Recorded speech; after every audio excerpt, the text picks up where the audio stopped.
Donc, le terme que je vais mettre là, ça va être, comme c'est la IM coordonnée, un BIKL, DL, UK.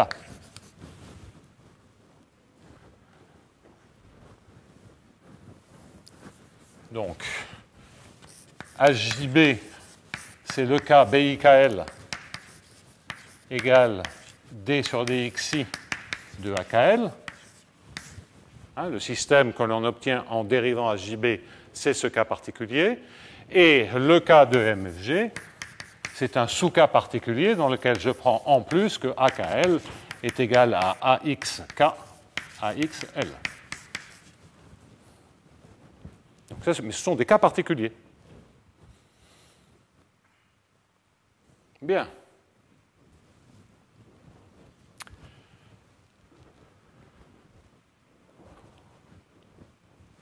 Ce n'est pas une très bonne nouvelle, dans le sens où là, on a le système, mes systèmes hyperboliques, qui étaient déjà des systèmes hyperboliques qui sont d'ailleurs plus ou moins faciles à manipuler.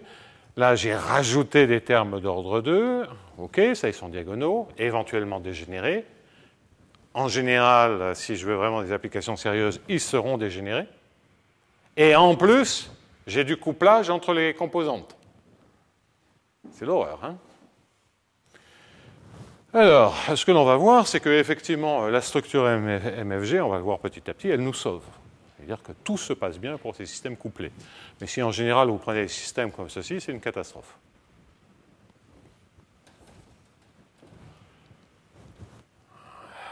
Alors, entre les systèmes généraux, j'essaierai de les garder le plus souvent possible, les systèmes généraux et les MFG, bon, est-ce qu'il y a une théorie un peu plus globale qui est faisable sur de tels systèmes? Bon, on va essayer d'en mettre en place et on verra les hypothèses, mais on sera quand même très très limité.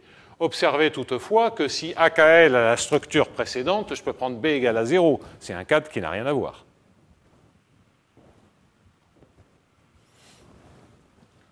Hein, donc, une remarque, c'est qu'effectivement, si les AKL sont constants, cette règle-là me donne les BI 0. Ça, c'est vrai. Mais si je prends ici XK, XL, les BIKL, ils ne sont pas non nuls. Donc, le cas précédent, X tensoriel X, il n'est pas dans ce cas-là. Et B égale à 0, il n'est pas dans ce cas-là. Et en dimension 1, je sais bien que je peux prendre toujours B égale à 0 et j'ai aucune hypothèse. Donc, on sent bien que ça peut peut-être aider, mais ce n'est pas le seul cas où ça marche. Donc, on est tiraillé entre des cas. D'abord, on ne sait pas encore si ça marche dans un cas comme ça ou dans des situations comme ceci, mais on aimerait comprendre ce qui se passe, pourquoi ça marche toujours en dimension 1 et pourquoi le cas X tensoriel X. On aimerait comprendre ça de manière un peu plus systématique. Donc, on se lance dans la démonstration. Et évidemment, la difficulté, même si on a identifié les bons systèmes d'équations, et il faut que je fasse une remarque supplémentaire, c'est que même si on a identifié la bonne équation, il n'en demeure pas moins que la difficulté qu'on avait avant, comme je le montrais dans un instant, elle n'a pas disparu. Alors, la remarque que je voulais faire, c'est qu'effectivement, pour ma plus grande honte, j'aurais dû vous le dire ça bien avant, mais c'est le genre de choses qu'on sait sans le savoir, tant qu'on n'a pas mis le nez dedans, et on se dit, ouais, ça marche pareil, et puis on met le nez dedans et ça ne marche pas pareil. Bon, donc ça, c'est le diable et les détails. Donc, mais enfin, c'est un gros détail. Donc, effectivement, j'aurais dû savoir que ça ne pouvait pas être un système diagonal pour MFG, parce qu'en dimension infinie, quand je vous ai dit les termes supplémentaires D2U sur DM2, gradient M, ça c'est bon. OK. C'est bien diagonal, ça. Mais ensuite, il y a le terme, c'était peut-être avec un moins, d'ailleurs, je ne me souviens plus très bien des signes. Si je mets un 1,5 ici, à ce moment-là, j'ai un 1, et j'ai un D sur dm de gradient x par rapport à u appliqué à gradient m. Bon. OK. Réfléchissez pas trop. Hein? J'ai une fonction de x et de m. Gradient x de u, c'est un objet qui dépend de x et de m, et puis je prends sa dérivée directionnelle dans la direction du gradient. Alors maintenant, vous jouez au jeu que le fait que X, qui est dans Q, devient un espace fini. Le D sur dm, ça devient des dérivés. Ce n'est pas le même X. Donc ça devient un gradient, je vais l'appeler Y. Mes équations ici, elles sont en Y. Ça devient un gradient par rapport à Y. Pourquoi? Parce que le M, ça devient une somme de YI delta XI. Les XI, maintenant j'ai X1, XD. Une mesure sur un espace fini, c'est automatiquement des masses de Dirac affectées d'un certain nombre de poids. Et donc, dérivé par rapport à M, c'est dérivé par rapport au coefficient de cette masse. C'est les seules variations que je peux faire, c'est bouger. C'est bouger M, c'est bouger les Y. Donc le D sur dm, ça devient un gradient Y. Et c'est quoi l'analogue du gradient XU? Un gradient XU, c'est bouger en X. Et dans un espace fini, le gradient XU, ça va devenir des choses qui ressemblent à des UI moins UJ.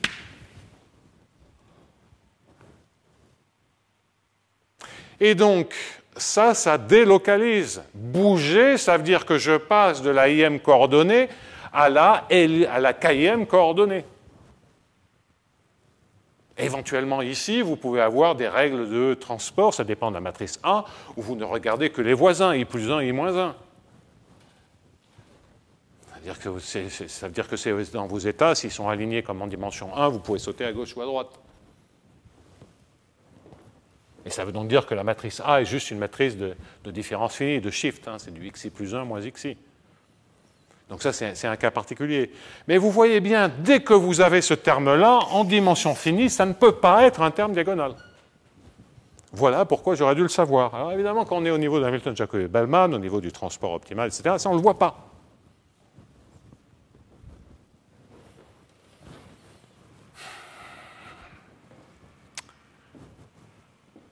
Donc voilà vraiment pourquoi on devait le savoir. J'en dis pas plus en dimension infinie, ne vous faites pas de soucis. Mais ça montre bien que ce terme-là, il y était, et j'aurais dû en être, c'est typiquement, j'aurais dû en être beaucoup plus conscient. D'une certaine manière, je le savais sans le savoir. C'est le genre de truc. On ne veut pas le voir parce qu'on sait que ça va se payer. Et effectivement, ça se paye.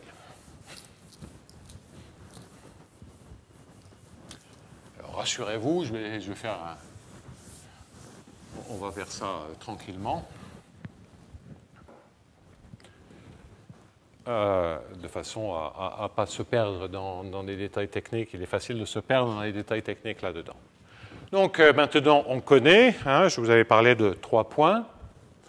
Premier point, c'était on prend l'équation qui se révèle être la mauvaise équation et on fait brutalement la démonstration, on fait une hypothèse et ça marche que dans le cas très particulier de matrice constante ou de matrice tensorielle.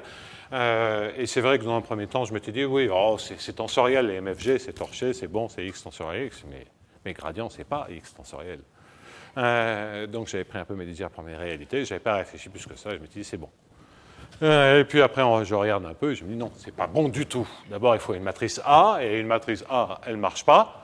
Et puis merde, j'ai oublié un terme, pour parler poliment.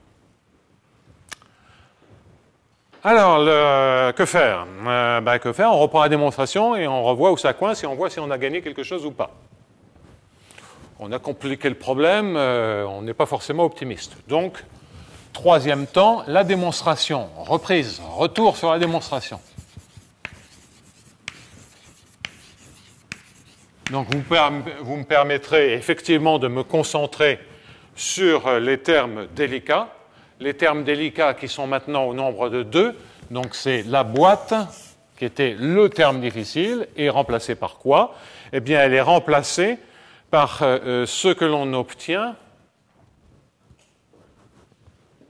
lorsque je dérive ces objets-là. C'est-à-dire le AKL ici et le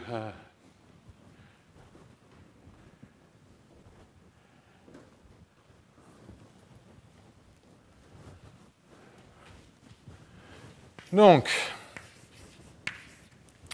alors, je vais essayer de me concentrer sur le DAKL sur DX1, D2KL U1. Et je sais déjà que ça, je peux restreindre cette somme au K et au L supérieur ou égal à 2.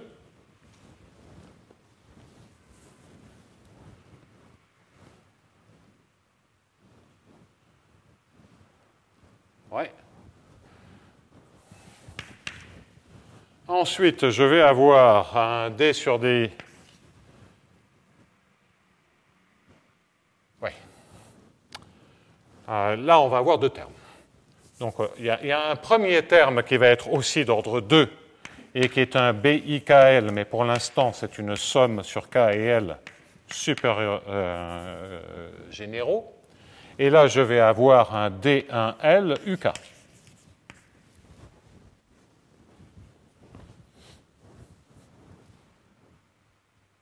Bon. Et alors, le BI ici, c'est un 1. Je fais les choses doucement parce que sinon, je vais me planter.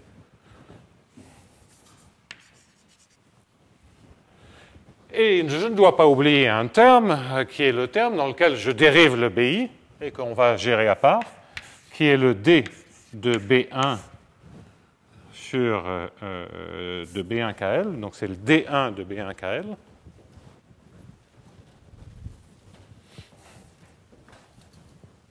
D1 de B1KL DL UK. Alors, on a des termes d'ordre 2 et des termes d'ordre 1. Quand je dis d'ordre 2, c'est avec des dérivées secondes du et un terme avec uniquement des dérivées premières de U. Et cela, on va les gérer de manière différente. Évidemment, la difficulté essentielle, c'est les dérivées secondes.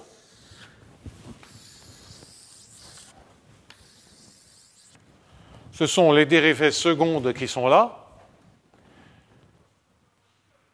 Alors, souvenez-vous, hein, ce terme-là, je ne savais pas quoi en faire, et je l'ai tué.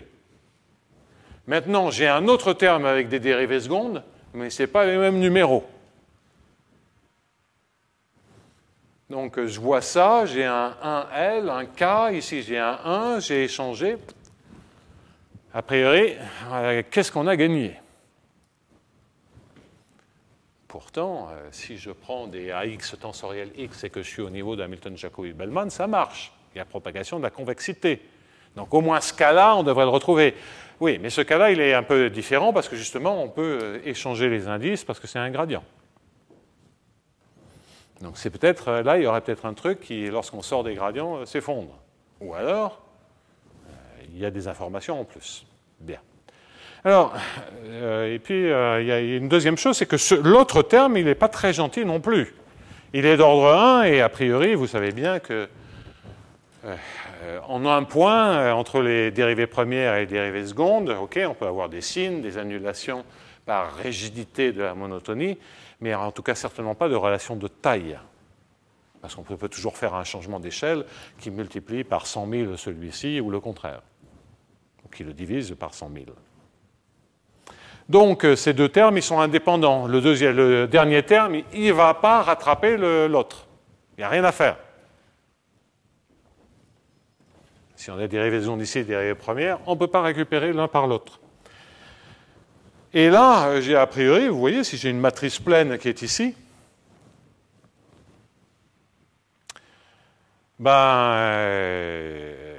que puis-je dire? Pas grand-chose, si ce n'est qu'en ce point-là, le dl de UK, il est positif ou nul.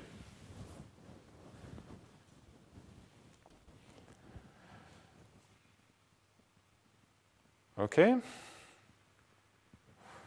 Et donc, ce que l'on voit comme condition, il y a un petit chouïa en plus, c'est qu'on sait quand même que le D1U1 vaut 0. Donc là, je pourrais éliminer le K égale à 1, L égale à 1, mais si j'ai K égale à 1 et L égale à 2, j'ai un D de U1, il n'est pas nul. Donc, je gagne pas grand-chose. Il y a un petit chouïa en plus, mais pas grand-chose. Bah, ce que j'en déduis, c'est que si je regarde D1 de B1 KL, bah, si je sais que ça, c'est une matrice positive, ça va marcher. OK? C'est-à-dire prendre une dérivée pure. Hein? Bon, on peut faire un tout petit peu mieux que ça, hein, comme je disais, à cause du K égale à 1, L égale à 1. Bon, donc je mets ça, si ça c'est du bleu, je mets ça de manière provisoire parce que ça, je mets ça avec un point d'interrogation et n'oubliez pas, c'est à une rotation près. Hein. Bon, on bouchera tous les trous après. Donc, voilà une manière pour la partie bleue d'obtenir un signe, puisque vous vous souvenez que ce qu'il faut, c'est que tous les termes supplémentaires soient positifs ou nuls. Ils ne sont pas nécessairement nuls. Positif ou nul suffit. Alors, là, il y avait intérêt, pour des raisons assez claires, comme on n'a pas de signe sur les dérivées secondes, à espérer que ça soit 0. Et quant à l'autre terme, ben, il vaudrait mieux espérer qu'on peut déjà se débrouiller pour qu'il soit positif ou nul. Et d'ailleurs, on peut tout de suite voir que ça, c'est grosso modo, si vous pensez que B1KL, c'est D sur DX1, qu'est-ce que ça veut dire? Ça veut dire que la fonction matricielle est convexe, ce qui est le cas de AX tensoriel à X. Bon, donc, je referai ça tranquillement. Ça veut dire quoi? Ça veut dire que les formes quadratiques, quelles que soient les directions, sont convexes. Bien, si vous prenez AX tensoriel à X, les formes quadratiques sont convexes, quelle que soit la direction. Bon. Donc ça, c'est bien parti pour, en tout cas pour le cas très particulier qui est ici. Mais il n'en demeure pas moins qu'on doit comprendre ce qui se passe localement près de 0. Est-ce qu'on a extrait toute l'information?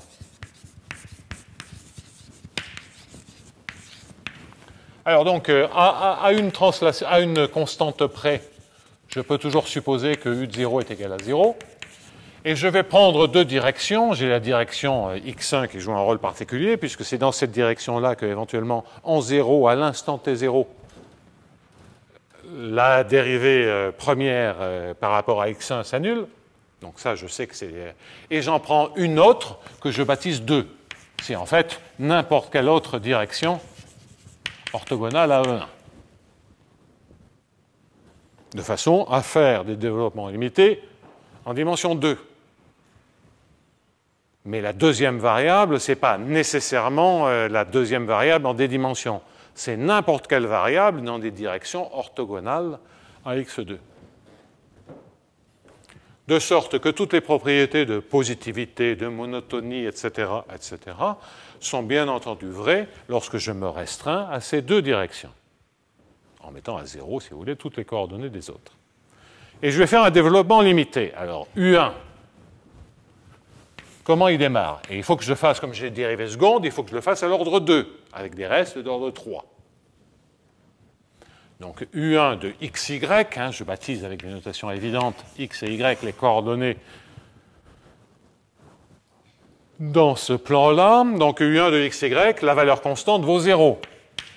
D1 U1, c'est-à-dire la dérivée par rapport à X, vaut 0. Donc a priori, le premier terme qui apparaît, c'est D2 U1, donc ça je vais lui donner un nom, je vais lui donner, je ne sais pas, le nom alpha Y. Ça, j'ai écrit le fait que D1U1 est égal à 0. Alpha est d'une constante, donc toutes les constantes alpha, bêta, gamma, etc., toutes les constantes ABC sont des constantes réelles. Hein. Donc alpha Y. Ensuite, je regarde les dérivées secondes de U1. Alors, qu'est-ce que je sais? Je sais que le terme de dérivée seconde par rapport à x, il est nul. et que le terme de dérivée seconde en xy, il est nul. Et donc, le seul terme que j'ai à l'ordre 2, c'est un bêta sur 2 y2, plus un grand taux de r cube, r étant racine de x2 plus y.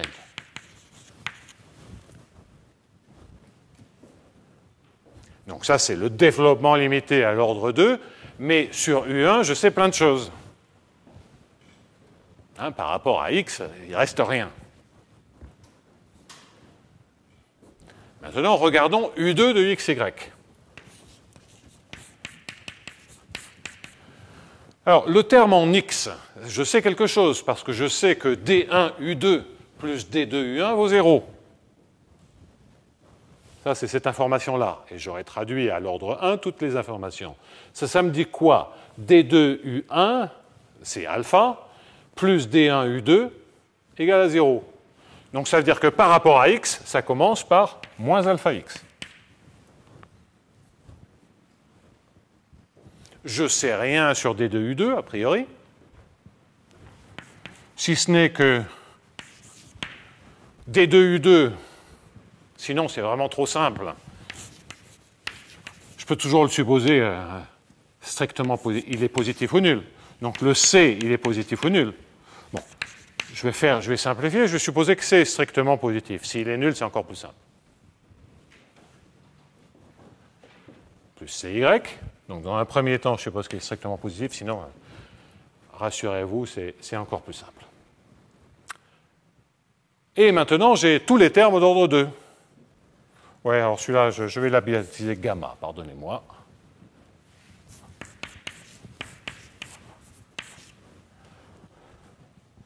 Et ensuite, j'ai tous les termes d'ordre 2, puisque là, pour l'instant, je ne sais absolument rien sur les termes d'ordre 2. Et donc là, je les écris tous bêtement. Hein, AX2 sur 2, plus BXY, plus CY2 sur 2, plus un grand taux de R3.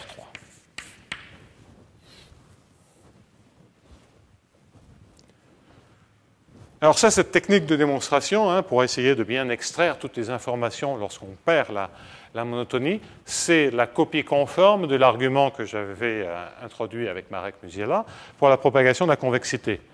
Alors c'est un peu plus pénible, même si en fait on peut relire la démonstration de la propagation de la convexité à la lumière de la propagation de la monotonie sur le gradient. Bon, je ne pensais pas que ce serait un peu plus simple, entre guillemets, en écrivant le système satisfait par le gradient. Mais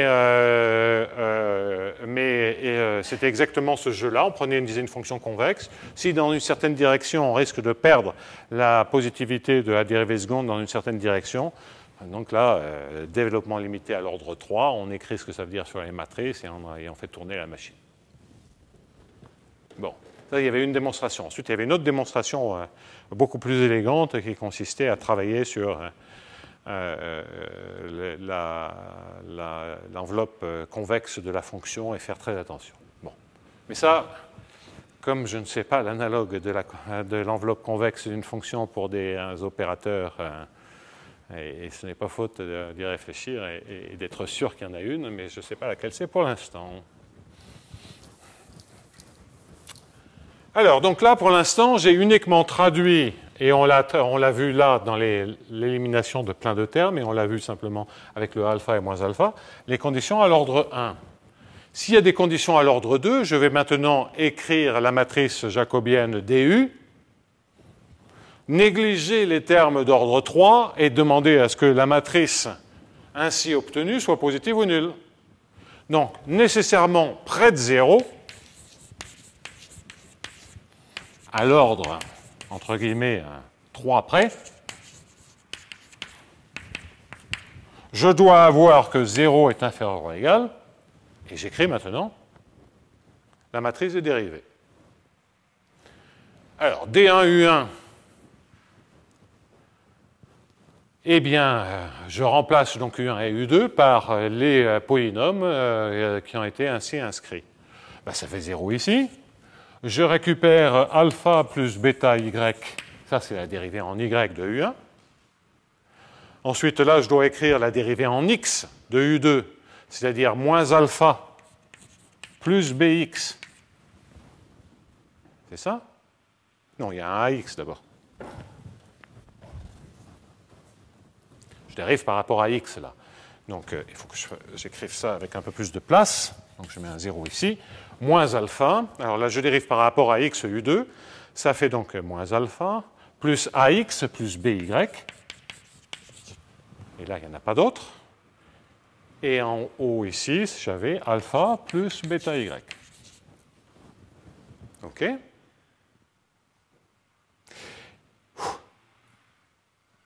Et la dérivée par rapport à y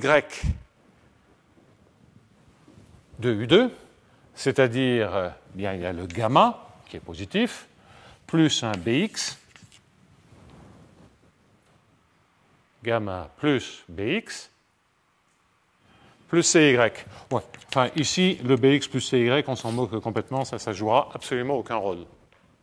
En revanche, vous voyez que si vous savez que cette matrice est positive ou nulle, à l'ordre 3 près, à l'ordre 2 près, j'ai pris la dérivée première, donc j'ai perdu un ordre. C'est pour ça que ce sont des coefficients qui sont affines. Eh bien, la somme des termes hors diagonaux doit être nulle.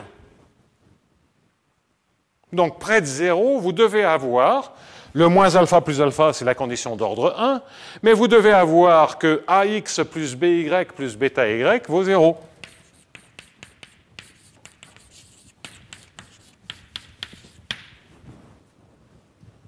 Et donc, vous obtenez deux informations nouvelles, que A est égal à 0 et que B est égal à moins bêta. Donc, il y a des informations sur la dérivée, il y a d'autres informations sur la dérivée seconde. Alors, c'est quoi A égale à 0? On regarde bien. C'est la dérivée par rapport à x1, x1 de U2.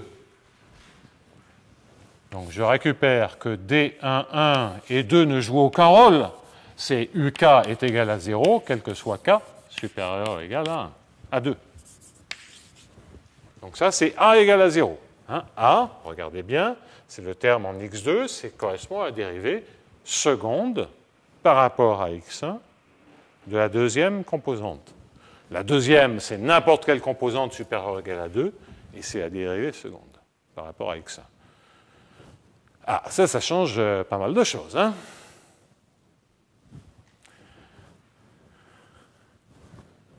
Ah, flûte, tout à coup, mes indices sont tombés en bas pour la fonction u. Hein? C'est pas grave. Le u avec un k en haut, c'est la même chose que le u avec un k en bas. La gravité, c'est terrible. Donc, D1, 1, UK égale à 0, quelque quoi, k supérieur égale à 2. Alors, B égale moins bêta, ça veut dire quoi? Ça veut dire qu'il y a un mélange entre l'information D. Donc, je vais écrire d'abord ici. Ça, c'est quoi? C'est dans le cas en dimension 2, c'est D22U1 plus, c'est le bêta, et le B, c'est quoi? C'est le D12U2.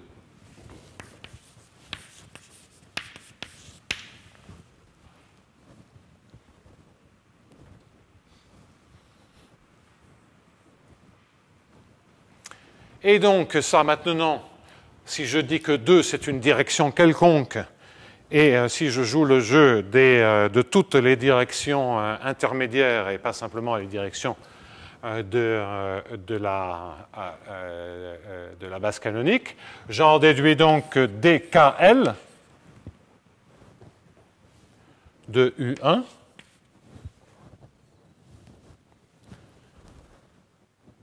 plus D1L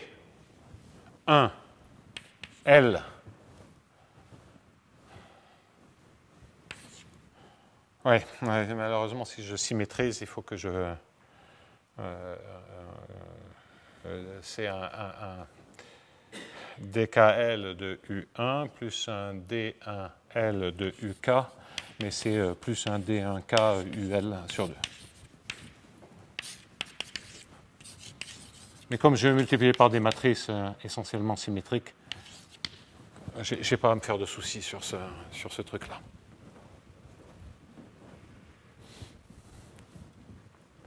Donc, simplement, prenez k égale à L, k égale à 2, c'est ce que je viens d'écrire. Donc n'importe quel k, et ensuite, à partir de n'importe quel k, c'est en fait n'importe quelle direction orthogonale à x1, et vous pouvez bilinéariser ceci, et c'est pour ça que vous avez cette expression. Bon, ben voilà toutes les conditions, et puis il n'y en a pas d'autres. Hein, et là, on voit bien que après, ça va se passer dans les termes d'ordre 3, mais il n'y a pas de dérivée supplémentaire, donc il n'y a plus rien à extraire. Et puis là, ce sont des démonstrations qui sont nécessaires et suffisantes, parce que si, en mettant ces propriétés, vous avez essentiellement lorsque vous prenez b égale moins bêta ici, localement près de 0, vous avez une application monotone, avec un tel polynôme. Et donc, si la conclusion est fausse pour ça, ça vous donne un contre-exemple à la propagation en monotonie en temps initial. Vous prenez ce truc-là et vous voyez que la dérivée par rapport en t égale à 0, elle est strictement négative. Si vous ne récupérez pas positif ou nul et que vous avez fait les choses finement, vous avez des conditions nécessaires et suffisantes. Donc je vais établir des conditions qui préservent la monotonie, et cela va être des conditions nécessaires et suffisantes. Et là, vous voyez que c'est exactement ce qu'il vous fallait. Parce que le D2KL-U1, je ne peux rien en dire si K et L sont supérieurs ou égaux à 2. Mais, donc ça, ce que j'avais fait avant, c'est optimal. Donc déjà, retour en arrière, essentiellement ce qu'on a fait avant, c'était nécessaire et suffisant. Mais maintenant, comme j'ai rajouté ce terme-là de couplage parce que j'en avais besoin, là, les règles du jeu changent un peu, puisque qu'est-ce qu'il faut?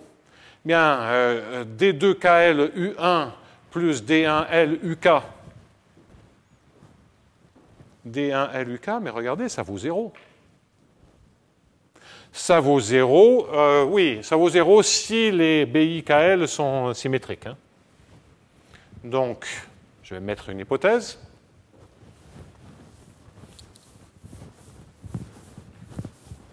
Et reprendre la boîte jaune.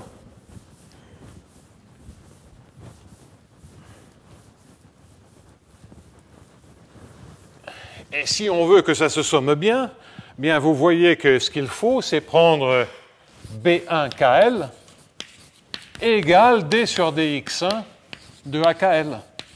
Ce qui assure au passage la symétrie et assure que j'ai le droit, que j'ai plus à me faire du souci si c'est un L en bas et un K en haut, etc.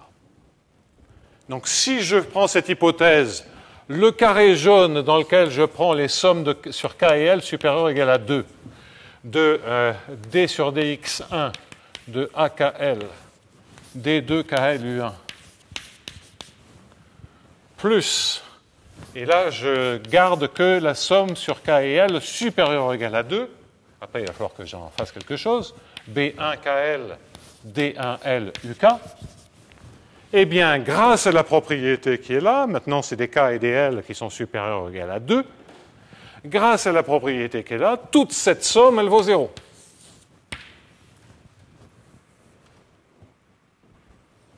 Si je fais cette hypothèse,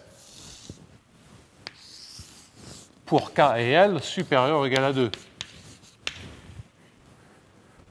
Dans le cas de HJB, on a effectivement BIKL qui est D sur DXI de AKL, mais c'est pour tous les IKL.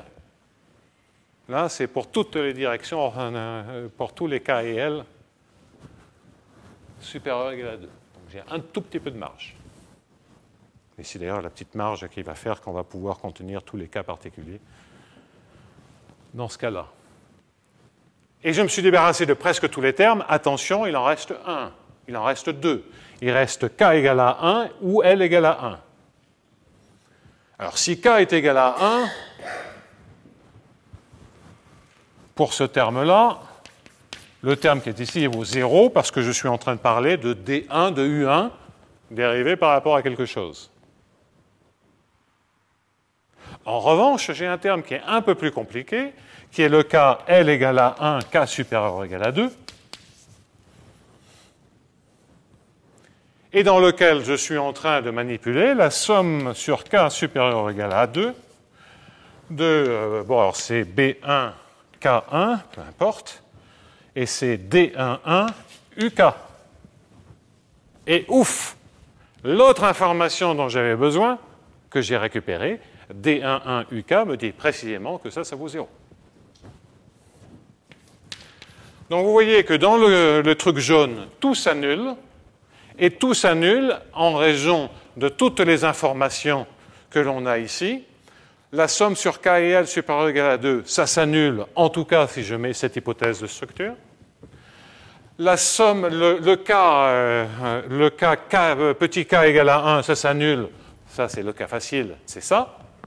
Et le cas L égale à 1, ça s'annule, c'est l'autre information supplémentaire que j'ai récupérée ce matin. Donc,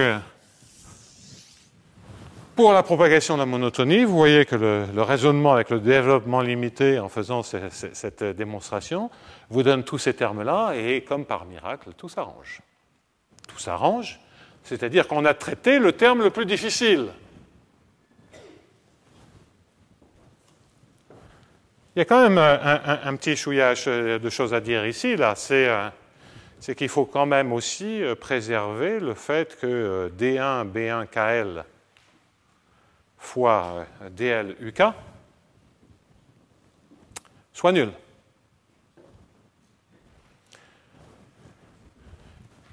Alors, B1, KL, j'ai déjà supposé qu'il était symétrique. Donc, ça veut dire que si je regarde que je peux restreindre à la somme sur K et L supérieure ou égale à 2.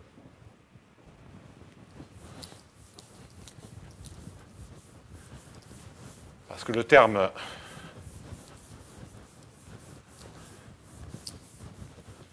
et donc ce que je récupère, c'est la somme sur K et L supérieure ou égale à 2 de D1, pardon, de B1KL, c'est-à-dire D11 de AKL,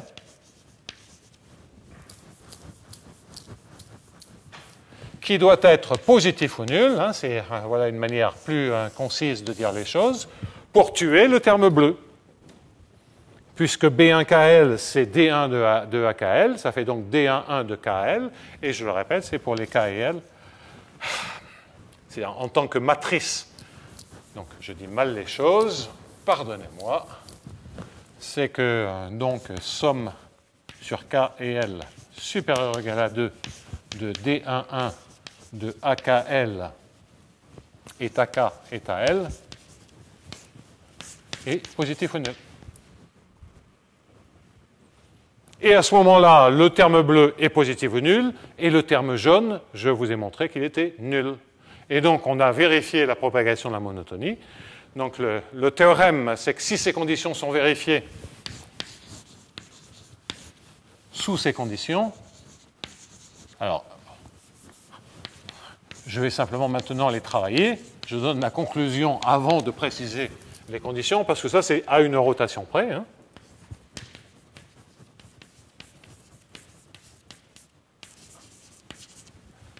Donc, les conditions doivent avoir lieu à une condition près. Je peux maintenant effacer tout ce bazar. On a fini la démonstration.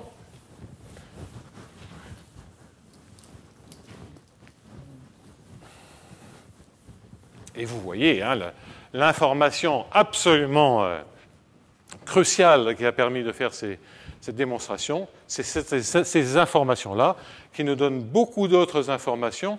Ce n'est pas tout à fait évident, ce truc-là, hein, que la monotonie en un point, où on perd la monotonie dans une coordonnée, ça entraîne qu'à dériver par rapport à cette coordonnée des autres composantes s'annulent. Bon, ça se sent un peu à cause de la monotonie, mais ce n'est pas tout à fait évident. Alors, on peut le démontrer autrement que par un développement limité, mais c'est la méthode sûre. On est sûr de rien louper par un développement limité. Hein, plutôt que d'aller à la pêche en disant « je m'attends à ce qu'il y ait quelque chose et je le démontre », ça c'est systématique. Vous traduisez, si vous avez une information différentielle, vous traduisez ça en développement limité et vous saurez ce que ça va donner sur les coefficients. On ne peut rien perdre comme ça. C'est brutal. Après, une fois qu'on a identifié les trucs, on peut faire semblant et tirer ça de son chapeau. Hein, et dire, oui, mais bien sûr, alors je fais telle variation dans telle direction, grâce à la monotonie, je vois la dérivée première. Et c'est tout ce dont j'ai besoin. Mais la question qui se pose, c'est est-ce qu'il y a autre chose? Et la seule manière de le faire, c'est par un développement limité, à moins d'avoir une intuition géométrique dont je ne dispose pas. Alors, donc, sous ces conditions, la monotonie se propage. Ouf! Nous sommes sauvés.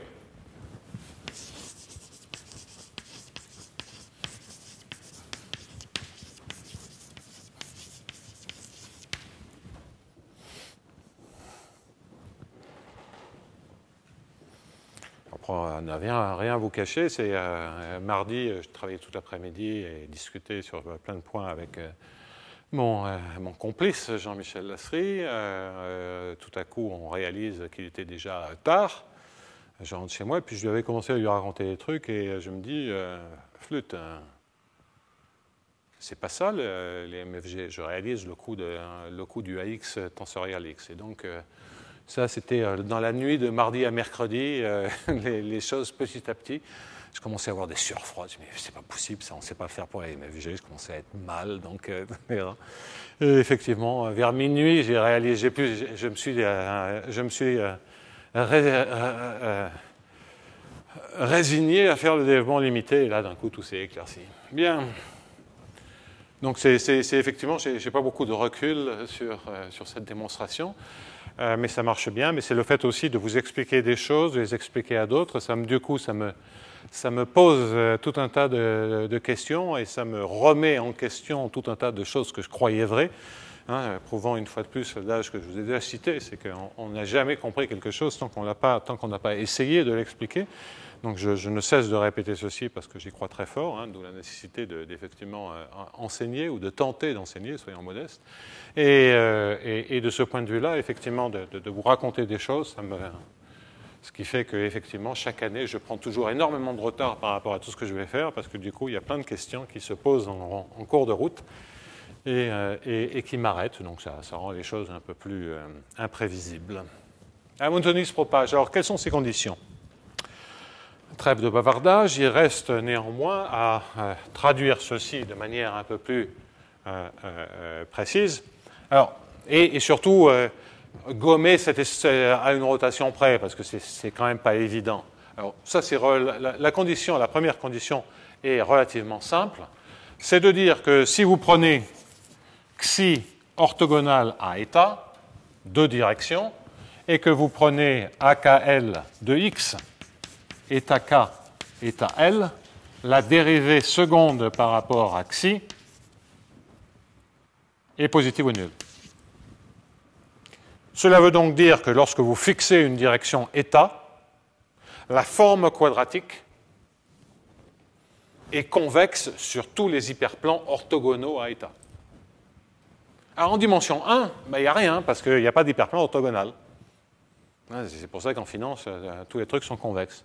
En dimension supérieure, on a intérêt à avoir une structure diffusive extrêmement particulière. D'ailleurs, cette condition, si on suppose qu'on a des coefficients bornés, définis positifs et bornés, ce qu'on appelle du uniformement elliptique, ça entraîne que c'est constant. Donc, la préservation de la convexité pour des équations paraboliques avec des coefficients bornés et définis positifs, ce n'est vrai que pour des choses qui ressemblent beaucoup à l'équation de la chaleur. Alors que c'est vrai pour toute équation parabolique en dimension 1. Et un saut de la dimension 1 à la dimension 2 qui a été un petit choc pour les spécialistes de finance, parce que la convexité, c'est assez utile en finance. Pour savoir quelle est la marge qu'on va pouvoir prendre les... Bon, enfin, parlons d'autre chose. Alors, donc ça, c'est cette propriété qui est assez difficile à réaliser, donc qui est assez restrictive. On va la regarder un tout petit peu. Évidemment, dans le cas des produits tensoriels, ça va parfaitement marcher parce que ça marche, et c'est beaucoup plus simple.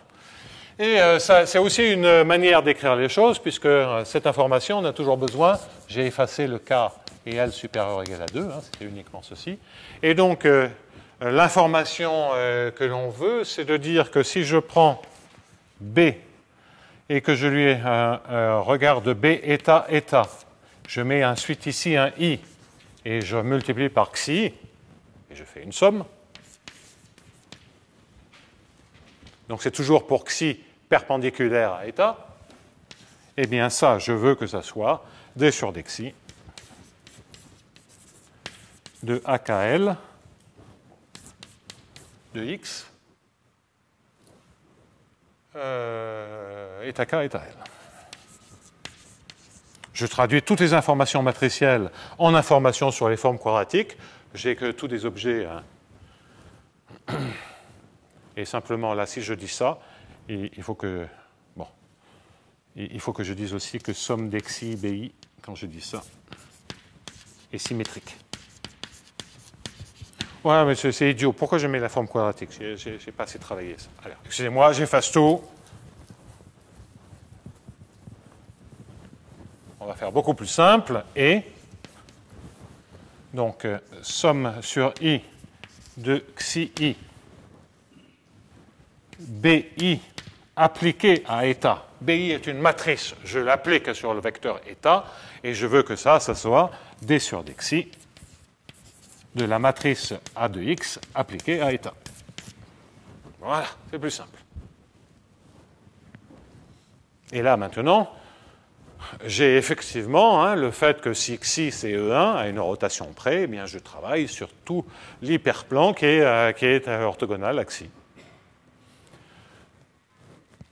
Où vous fixez. Enfin, vous voyez exactement. Et là, maintenant, j'ai une condition qui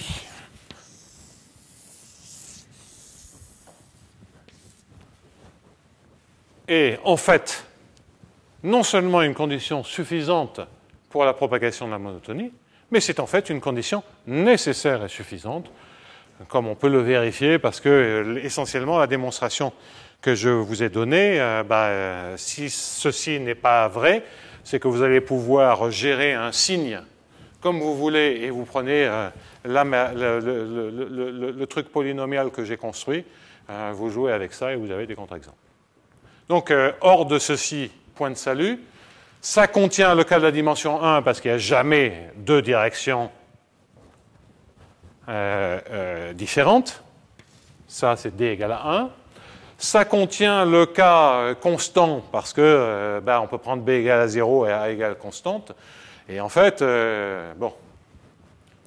on peut faire beaucoup plus de choses que ça. Mais bon, je ne vais pas insister. Par exemple, si vous prenez a égale constante et bi diagonale, bien vous allez avoir bi diagonale, ça veut dire que vous avez un système diagonal. Si vous ne chargez que de k qui est égal à i, eh bien ça va vous annuler ce terme-là par orthogonalité de xi et de eta. Bon. Donc le cas à coefficient constant avec db d'ailleurs essentiellement non nul mais diagonal, parce que si c'est constant, il faut quand même récupérer le fait qu'ici on mélange toutes les directions, donc ce n'est pas garanti la propagation de la monotonie, même à coefficient constant. Donc ça récupère précisément l'aspect diagonal de la matrice BI. Bon, que dire d'autre le cas précédent qui est le x tensoriel x, bien à nouveau, le x tensoriel x, ici ça vous fait un x scalaire état et le d sur dxi vaut 0. Donc vous pouvez prendre b égale à 0. Donc tous les cas particuliers, tous les cas précédents, donc a égale constante et même b égale constante, mais là il faut faire attention, la dimension 1, le x tensoriel x, ça marche. De toute façon, quand ça marche pour des A, vous pouvez ensuite les superposer. Si ça marche pour un A et pour un B, enfin pour un A1 et pour un A2, ça marche pour A1 plus A2. Ce qui est naturel si vous pensez à la méthode de Trotter. Donc ça c'est clair. En revanche, que dire maintenant des MFG? Je vais conclure là-dessus. Les MFG, c'est d'abord BIKL égale D sur DXI de AKL, donc la deuxième partie. Je n'ai même pas besoin de faire attention au xi et au état, c'est vrai brutalement. Quant à la première partie, il ne reste plus qu'à vérifier la première partie, mais là non plus, je n'ai même pas de me souci à faire sur les histoires d'orthogonalité, parce que dans le cas des MFG, c'est particulièrement simple, puisque le AKL de x est AK est AL, ça devient simplement AX état au carré. Alors si j'en ai, je peux les sommer, hein, si j'en ai I. Ben, ça, c'est une fonction convexe de x, donc c'est gagné.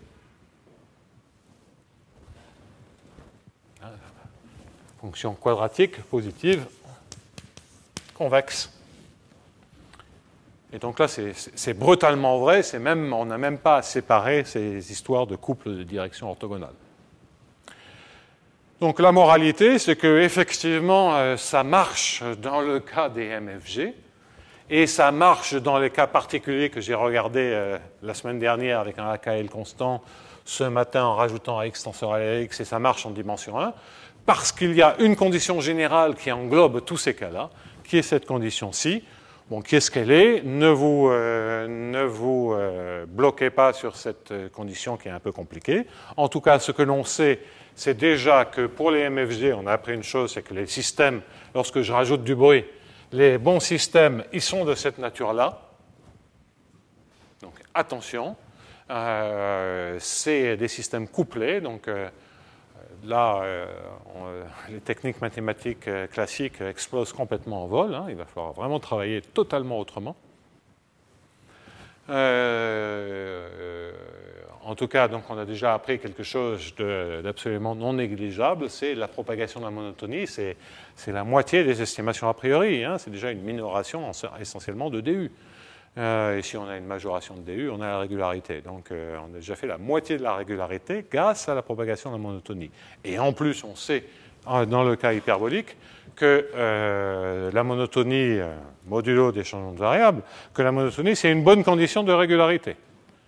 Donc vous voyez maintenant qu'effectivement, je peux poursuivre tranquillement mon bonhomme de chemin en faisant la semaine prochaine, j'espère, hein, en tout cas, en faisant ce que j'avais annoncé que je ferais cette semaine, mais il fallait absolument tordre le cou à cette question, une fois que j'ai réalisé qu'il manquait une bonne partie du tableau, et que les choses s'arrangent vraiment. Une fois de plus, je suis toujours un peu étonné, hein, puisque c'est pas parce qu'on écrit des équations qu'elles sont bien posées ou qu'elles ont une structure mathématique. Donc on a déduit ces équations d'un certain nombre d'arguments de théorie des jeux, mais enfin il y avait des passages à la limite, on a récupéré un objet quand même un peu compliqué, et sa structure mathématique est tout à fait étonnante, avec des propriétés qui marchent vraiment juste. Il n'y a pas de marge.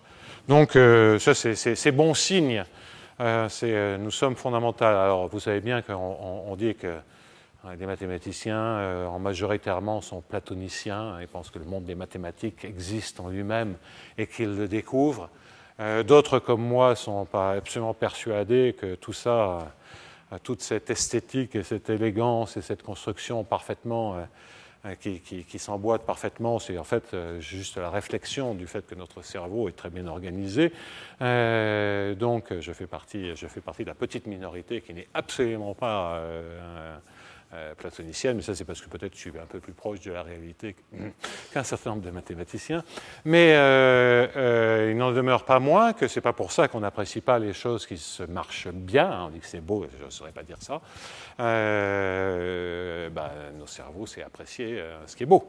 Voilà, donc je ne suis pas en train de dire que ça c'est beau, hein, il y a des choses plus belles dans la vie, je vous rassure. Mais en tout cas, j'ai été content de partager avec vous un truc qui s'emboîte bien. Et c'est assez satisfaisant. Sur ce, je vous remercie, mais je voudrais faire juste une petite annonce pour la caméra. Je crois qu'il est nécessaire. Je ne l'ai pas fait l'an dernier. J'aurais déjà dû le faire l'an dernier et je le fais cette année, donc ça, tu ne le couperas pas. Mais c'est de dire que tous ces travaux que nous menons avec Jean-Michel Lasserie, et particulièrement toutes ces histoires liées au bruit commun et le type d'équations qu'on a en dimension finie, etc., ont été en particulier réalisés par le soutien de l'initiative de recherche EIRL, et citer le mécène qui subventionne ces travaux, qui est Natixis.